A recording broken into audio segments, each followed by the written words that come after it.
Life style ಅಂತಾನೆ ಮಾತಾಡ್ತಿರೋದ್ರಿಂದ ಸಾಮಾನ್ಯವಾಗಿ ಅಡುಗೆ ಮನೆ ಕ್ಯಾನ್ಸರ್ಗೆ ಹೇಗೆ ಕಾಂಟ್ರಿಬ್ಯೂಟ್ ಮಾಡ್ತಿದೆ ಇತ್ತೀಚಿನ ದಿನಗಳಲ್ಲಿ ಅಂತ ನಿಮ್ಗೆ ಅನ್ಸುತ್ತೆ? ಹೌದು, ಇವತ್ತು ಇತ್ತೀಚಿನ ದಿನಗಳಲ್ಲಿ ಇದು ನಮ್ಮ ಹೆಣ್ಮಕ್ಳುಗಳು ತುಂಬಾ ಸೋಮಾರಿಯಾಗಿದ್ದಾರೆ. ಹೆಣ್ಮಕ್ಳೇ ಅಂತ ಕರಿ ಕೊಡೋದು. ಇವತ್ತು ಪ್ರತಿಯೊಬ್ಬರು ಪ್ರತಿ ಕೆಲಸವನ್ನು ಕಲಿಬೇಕು. ಅಡುಗೆ ಮನೆಯಲ್ಲಿರೋರು ಗಂಡಸು ಕಲಿಬೇಕು, ಅಡುಗೆ ಹೆಂಗಸು ಕಲಿಬೇಕು. ಕರೆಕ್ಟ್. ಆ ಲೆಕ್ಕದಲ್ಲಿ ನಾವು ಇವತ್ತು ನನಗೆ ಅಡುಗೆ ಮಾಡ್ಲಿಕ್ಕೆ ಬೇಜಾರು, ಫುಡ್ ಆರ್ಡರ್ ಮಾಡೋಣ. ತುಂಬಾ ಆ್ಯಪ್ಗಳಿವೆ. ಫಸ್ಟ್ ಆ ಸಂಸ್ಕೃತಿಯಿಂದ ಈಚೆ ಬರಬೇಕು. ರೈಟ್. ಸಾಧ್ಯ ಆದಷ್ಟು ನಾವು ನಮ್ಮ ಅಡುಗೆ ನಾವು ಮಾಡ್ಕೊಳ್ಬೇಕು. Freshly cooked. ಎಸ್, ಮನೆಯಲ್ಲಿ ನಮ್ಮ ಅಡುಗೆಯಲ್ಲಿ ನಾವು ಮಾಡ್ಕೊಳ್ಬೇಕು. ನಾವು ಅಡುಗೆಗೆ ಬಳಸುವಂಥ ಪದಾರ್ಥಗಳನ್ನು ನಾವೇ ತಂದು ಪುಡಿಗಳನ್ನು ಇವುಗಳನ್ನು ಕೂಡ ಮನೇಲಿ ಮಾಡ್ಕೊಳ್ಳೋದು ಅತಿ ಸೂಕ್ತ. ಯಾವುದನ್ನ ಯಾವ ರೀತಿಯಾದಂಥ ಬೆರಕೆಗಳನ್ನು ಮಾಡಿರ್ತಾರೆ ನಮಗೆ ಗೊತ್ತಿರಲ್ಲ. ಜೊತೆಲಿ ಎಷ್ಟೊಂದು ನಾವು ಹಿಂದೆಗಡೆ ಇಂಗ್ರೀಡಿಯೆಂಟ್ಸ್ ಲಿಸ್ಟನ್ನು ನೋಡಿದ್ರೆ ಎಷ್ಟೊಂದು ನಮ್ಗೆ ಅರ್ಥ ಆಗಲ್ಲ. ಆಕ್ಚುಲಿ ಹೌದು ಅಲ್ವಾ? ಪ್ರಿಸರ್ವೇಟಿವ್ಸ್, ಪರ್ಮಿಟೆಡ್ ಕಲರ್ಸ್ ಅಂತ ಹಾಕ್ತಾರೆ. ಯಾವುದಂತ ಬರ್ದಿರಲ್ಲ. ಪರ್ಮಿಟೆಡ್ ಇರಬಹುದು, ಯಾವ ಪ್ರಮಾಣದಲ್ಲಿ ನಮಗೆ ಗೊತ್ತಾಗಲ್ಲ.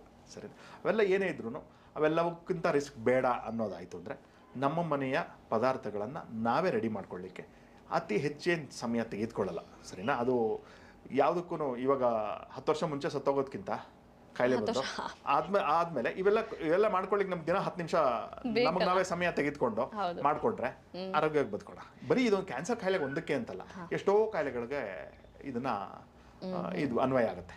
BP ಇರ್ಬೋದು, ಸಕ್ಕರೆ ಕಾಯಿಲೆ ಇರ್ಬೋದು, ಬೇರೆ ರೀತಿಯ ಸಮಸ್ಯೆಗಳಿರ್ಬೋದು, ಇವೆಲ್ಲದಕ್ಕೂ ಹೆಲ್ಪ್ ಆಗುತ್ತೆ. ಇನ್ನು ಊಟದ ಪದಾರ್ಥಗಳಲ್ಲದೆ ಅಡುಗೆ ಮನೆಯ ಬೇರೆ ಯಾವ ರೀತಿಯ ವಸ್ತುಗಳು ಕಾಂಟ್ರಿಬ್ಯೂಟ್ ಮಾಡ್ತಾ ಇದೆ?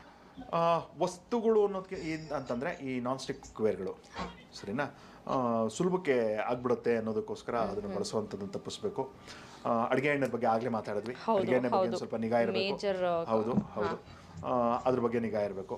ಸಾಧ್ಯ ಆದಷ್ಟು ನಮ್ಮ ಅಲ್ಯೂಮಿನಿಯಂ ಪಾತ್ರೆಗಳನ್ನು ಅವಾಯ್ಡ್ ಮಾಡಿ. ಅದ್ರ ಬಗ್ಗೆ ನಿರ್ದಿಷ್ಟವಾದಂತಹ ಯಾವುದೇ ಇದಿಲ್ಲ. ಆದರೆ ಅಲ್ಯೂಮಿನಿಯಂ ಏನಕ್ಕೆ ಹೇಳ್ತೀವಿ ಅಂತಂದರೆ ಅದು ಸ್ಟೀಲ್ನಷ್ಟು ಗಟ್ಟಿ ಅಲ್ಲ. ಉಚಿತ ಅದು ಎದೊಳತ್ತೆ.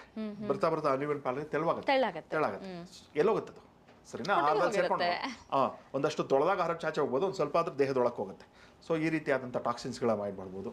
ನೀರಿನ ಶುಭ್ರತೆ ಬಗ್ಗೆ ತುಂಬ ಜ್ಞಾನ ಕೊಡಿ. ಅದು ಕೂಡ ತುಂಬ ಅವಶ್ಯಕ. ಪ್ಲಾಸ್ಟಿಕ್ ಕಂಟೈನರ್ಸ್ಗಳನ್ನು ಬಳಸುವಂಥದ್ದು, ಬಿಸಿಲಲ್ಲಿ ಇಟ್ಟಿರ್ತಕ್ಕಂತಹ ಪ್ಲಾಸ್ಟಿಕ್ ಕಂಟೈನರ್ಗಳನ್ನು ಬಳಸೋದನ್ನ ತಪ್ಪಿಸಿ. ಪ್ಲಾಸ್ಟಿಕ್ ಕಂಟೈನರ್ಸ್ಗಳನ್ನು ಸಂಪೂರ್ಣವಾಗಿ ವರ್ಜ ಮಾಡಿ. ಪ್ಲಾಸ್ಟಿಕ್ಕನ್ನು ನೀವು ಮೈಕ್ರೋವೇವಲ್ಲಿ ಪ್ಲಾಸ್ಟಿಕ್ಕಲ್ಲಿ ಇಟ್ಟು ಅದನ್ನು ಬಿಸಿ ಮಾಡೋದು. ಮೈಕ್ರೋವೇವ್ ತೊಂದರೆ ಕೊಡಲ್ಲ.